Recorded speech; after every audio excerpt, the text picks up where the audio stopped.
For the past 7 years, Mark has been married to a woman named Florence. Together, they are parents to a 5-year-old boy who is the absolute center of Mark's universe. If you were to ask Mark to sum up his existence in a single word, he'd likely choose predictable, and honestly, that was just fine with him. He was a diligent worker, held a full-time position, received a regular income, and wasn't one for extravagant spending. He wasn't wealthy, but he made certain his family had everything they required: a comfortable home, nutritious meals, and a sense of stability. He took genuine pride in his roles as a husband and a father. For Mark, that was his purpose. Florence, his wife, viewed life somewhat differently. She was driven, focused on her career, and constantly in motion. While Mark found contentment in returning home, having dinner together, and relaxing in front of the television, Florence was always brimming with energy. She had a calendar full of social engagements, business dinners, and weekend conferences. However, Mark never considered this an issue. That was simply her personality. In his perspective, they had a balanced dynamic: he was the anchor, and she was the ambitious one. And yes, their marriage wasn't as thrilling as it once was, but isn't that just a natural part of long-term relationships? They were settled, they had built a life together, and as far as Mark was concerned, everything was perfectly alright. But here's the thing about life: sometimes the fractures are present long before they become visible. And by the time you finally notice them, it's often too late to repair. So, one evening, Florence casually mentioned an upcoming weekend business retreat. Nothing out of the ordinary, she had attended these events before: team building, networking, all that corporate stuff. Mark didn't delve into too many details. Why would he? It was work. She told him it was required, and that she'd be away from Friday evening until Sunday night. He nodded in acknowledgement and said, "Okay, have a good one." She kissed him goodbye, reminded him to pick up their son from soccer practice, and then she left. No cause for alarm, right? Just another weekend, just another work function. At least, that's what Mark believed. But what if I told you this weekend had nothing to do with her job? What if I told you Florence wasn't going where she claimed she would be? And what if I told you that in just a matter of days, Mark's entire world was about to shatter into pieces? Because what happens next, well, let's just say this story is far from over. Stick with me, because this is where things really start to fall apart. It's a Saturday evening. Mark is at home, unwinding on the sofa, watching cartoons with his 5-year-old son. Just another peaceful evening, nothing out of the ordinary. His wife, Florence, is supposedly at her work retreat. Then, his phone buzzes, once, twice, and then incessantly. At first, he ignores it, assuming it's just some group chat blowing up about something trivial. But the notifications keep flooding in: texts, missed calls, even Facebook messages from people he hasn't spoken to in ages. Puzzled, he picks up his phone.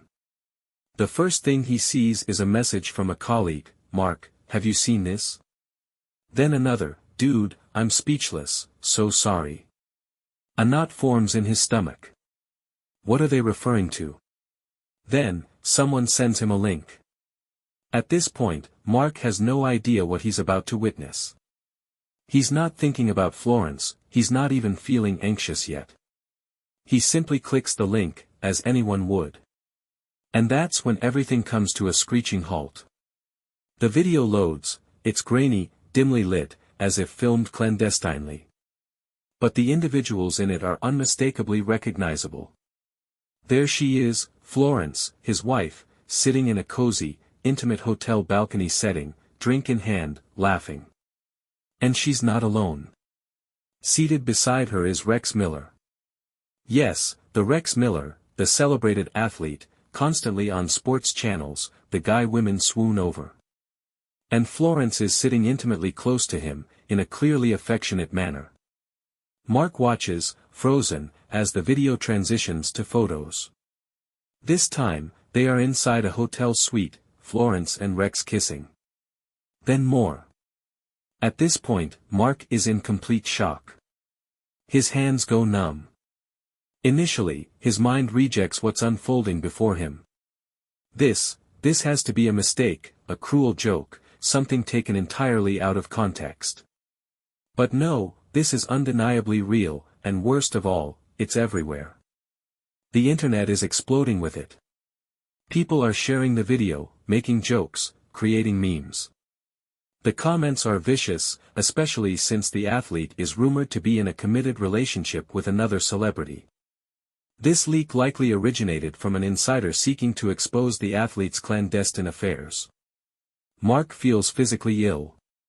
He doesn't even recall putting his phone down. His son is still sitting beside him, completely oblivious to the unfolding catastrophe. 7 years of marriage, 7 years of trust, obliterated. And the entire world is a spectator, and the most agonizing part. He's the last to know. But here's the crucial question: what does Mark do next? How does one even begin to react to something of this magnitude? Well, let's find out. Mark is sitting there, his mind frantically searching for answers. Perhaps there's some explanation, maybe he's misinterpreting things. But deep down, he already knows the bitter truth. Yet, he has to call her.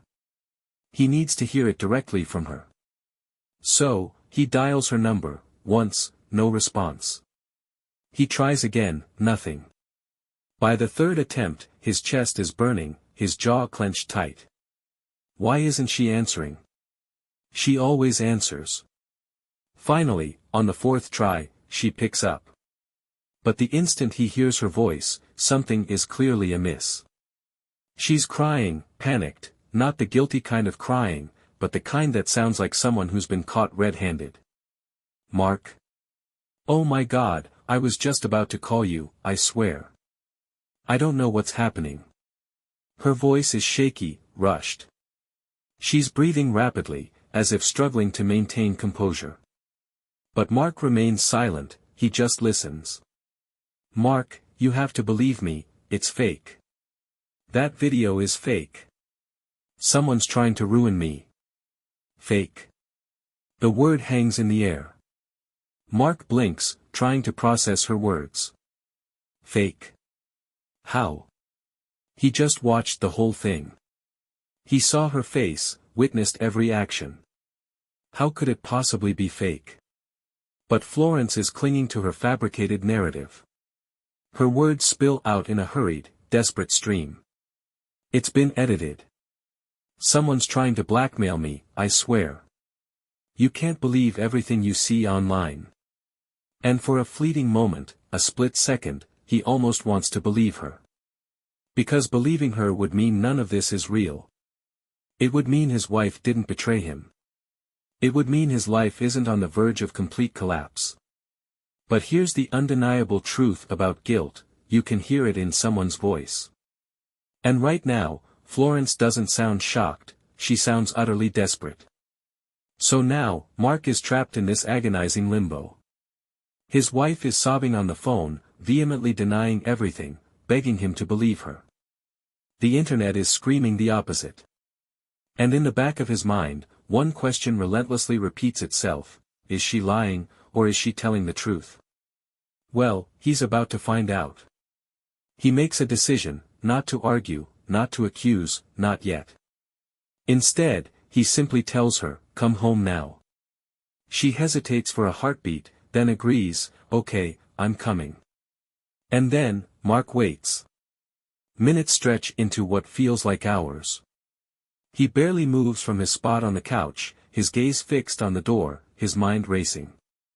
His phone continues to buzz, more texts, more missed calls, but he ignores them all. He's waiting for one thing, and one thing only: Florence to walk through that door. And finally, she does. She steps inside, her face already stained with tears, her hands trembling. "Mark, please, I swear to you," but Mark cuts her off. He doesn't utter a single word. No accusations, no yelling. He simply looks at her, and the silence is heavier, more impactful than any argument could ever be. Florence stands there, waiting for him to react, to erupt, to break down. But he does none of that. Instead, he calmly walks past her, picks up her phone from the counter, and slips it into his pocket. She freezes. "What are you doing?" Still, he offers no explanation. Instead, he grabs his car keys and leaves. Because he already understands that arguing won't reveal the truth, but technology will.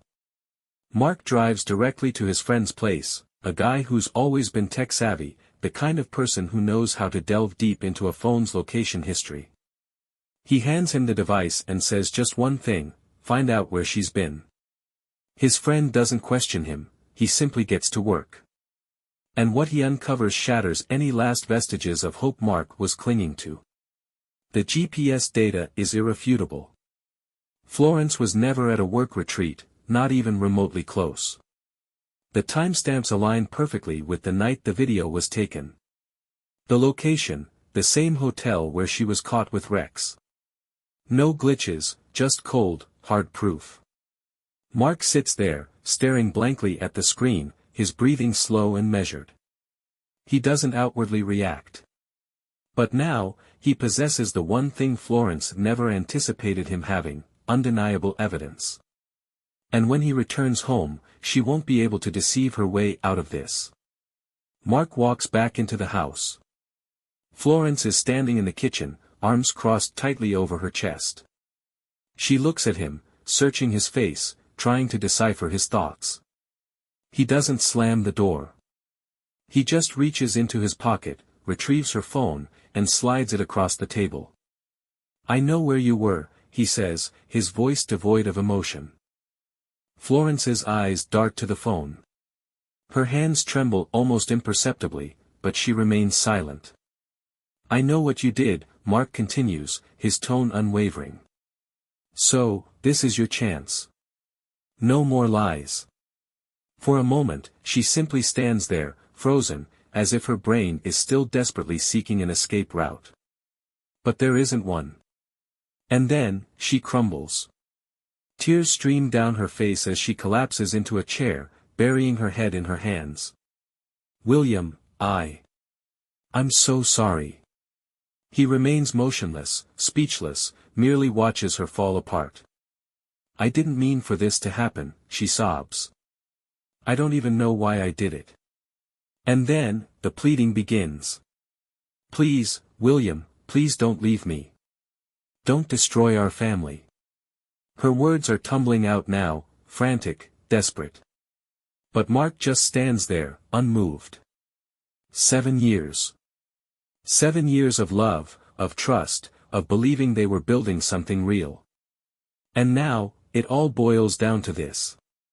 She's crying, she's begging, but nothing she says can undo what she's done.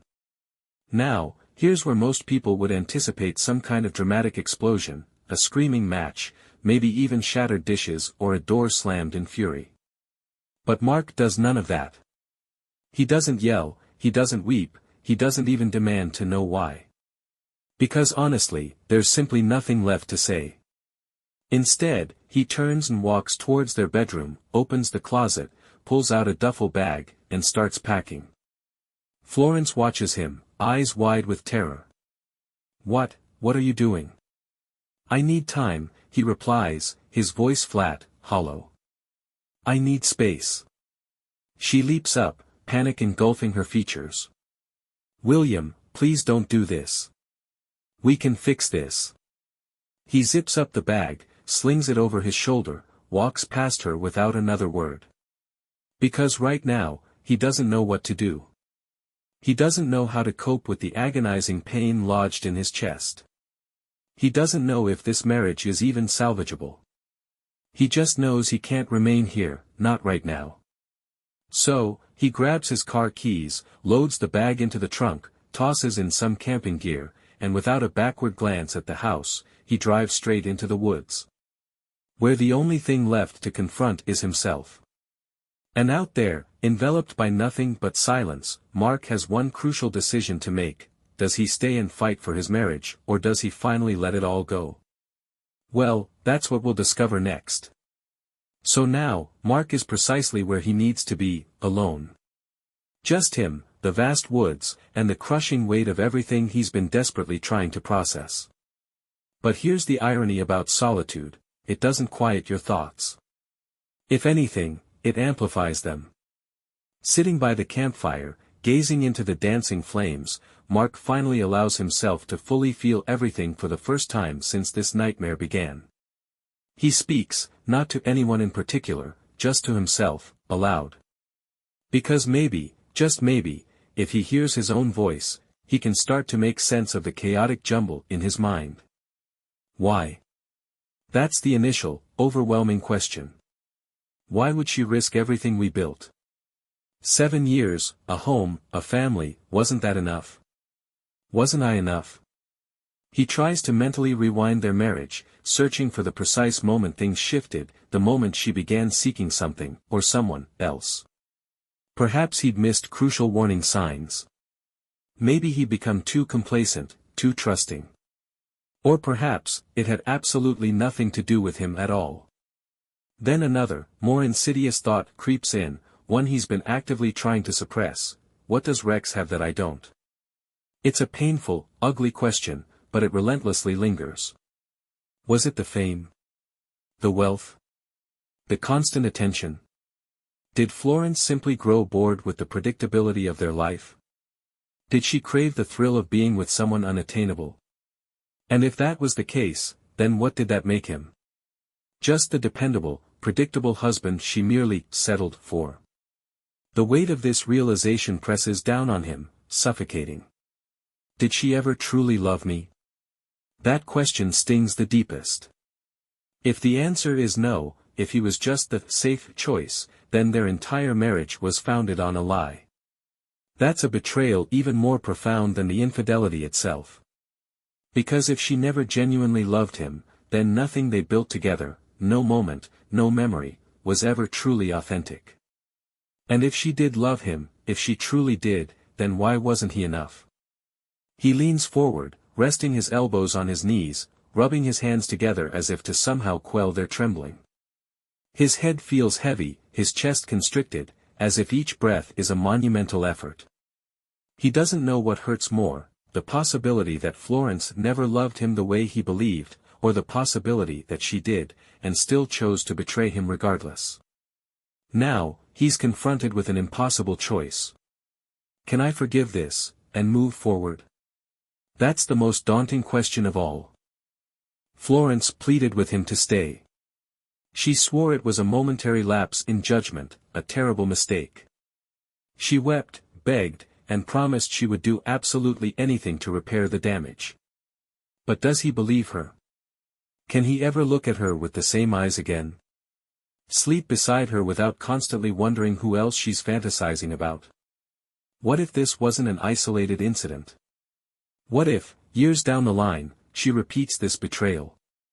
And even if he somehow does forgive her, there's a much larger issue looming, something that transcends personal feelings of love and trust. How do I protect my son from this mess? That's the thought that truly twists his gut into knots. Regardless of the immensity of his own pain, his son is the paramount concern. A 5-year-old who doesn't comprehend the complexities of what's unfolding, who still sees his mom and dad as an unbreakable team. If Mark walks away, how does he even begin to explain that to his innocent child? And if he stays, what kind of precedent is he setting?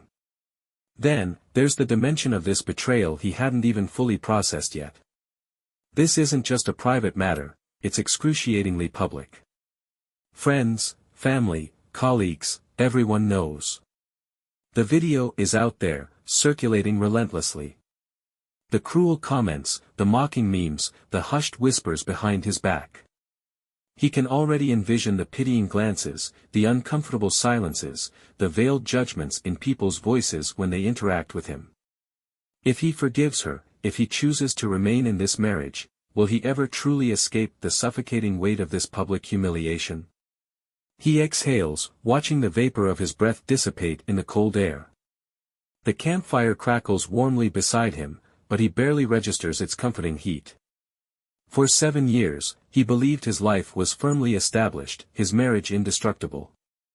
Now, he barely recognizes himself. And so, Mark sits there in solitude, acutely aware that by the time he emerges from these woods, he must make a definitive decision. Does he fight tooth and nail for the shattered remnants of his marriage, or does he finally, irrevocably, let it all go? And that, my friends, is a question only he can answer. Days have drifted by. The campfire has dwindled to glowing embers. The food he packed is almost gone. And now, the moment of reckoning has arrived. Time to decide. Mark awakens to the chorus of birdsong in the distance. He sits up in his tent, rubbing his hands together, not just for warmth, but to ground himself. He knows it's not solely the cold making him feel numb, it's the crushing weight of what awaits him beyond this sanctuary, once he leaves this isolated place. He knows he can't remain in hiding forever. Limbo isn't a sustainable existence. The choices he makes today will irrevocably shape his future. There are no easy answers, no flawless solutions, but there is one undeniable truth he can no longer evade: Florence made her choice. Now, it's irrevocably time for him to make his. By the time he guides his car into his driveway, the crushing weight in his chest has solidified into something firm, heavy, but undeniably solid, final. Florence is inside, waiting. Seated on the couch, her eyes are red and swollen from days of relentless crying. She leaps to her feet the moment she sees him, a flicker of desperate hope igniting in her tear-ravaged eyes. "William. Thank God.